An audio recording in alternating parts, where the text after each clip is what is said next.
Hi friends, ఈ వీడియోలో work బ్లౌజ్కి బ్యాక్ నెక్ అనేది మనం స్టిచ్చింగ్ చేసుకున్న తర్వాత కింది వైపు హెమ్మింగ్ పట్టి స్టిచ్ చేసుకోవడం కన్నా ఇలా థ్రెడ్ పైపింగ్ స్టిచ్ చేసుకుంటే చాలా నీట్గా ఉంటుందండి చూడడానికి. చూడండి, ఫస్ట్ అయితే వర్క్ నెక్ స్టిచ్చింగ్ చేసుకున్న తర్వాత ఆపోజిట్ కలర్ క్లాత్ అనేది 1.25 ఇంచ్ తీసుకొని వన్ సైడ్ ఇలా పావించి ఫోల్డింగ్ చేసుకొని స్టిచ్ చేసుకున్న తర్వాత మనకి నడుం దగ్గర పట్టి వేస్తాం కదండి, ఆ ప్లేస్లో ఈ పైపింగ్ క్లాత్ పెట్టి ఒక 1/2 ఇంచ్ వెడల్పుతో స్ట్రైట్గా కుట్టుకుంటూ రావాలి.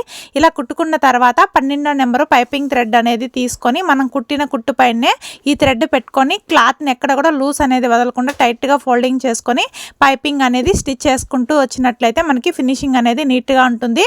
నార్మల్గా అన్ని బ్లౌజులకి హెమ్మింగ్ పట్టి స్టిచ్ చేసినట్టు దీన్ని కూడా హెమ్మింగ్ పట్టి స్టిచ్ చేస్తే అంత లుక్ అనేది ఉండదండి. ఇలా థ్రెడ్ పైపింగ్ చేసుకుంటే చూడడానికి బ్లౌజ్ అనేది వర్క్తో పాటు ఈ పైపింగ్ వేసినట్లయితే ఇంకా కొంచెం అందంగా కనిపిస్తుంది. ఇలా నీట్గా స్టిచ్ చేసుకున్న తర్వాత దాని పక్కనే ఒక 1/2 ఇంచ్ వెడల్పుతో ఇంకొక కుట్టు అనేది వేసుకున్నట్లయితే ఆ క్లాత్ అనేది పైకి రాకుండా ఉంటుంది.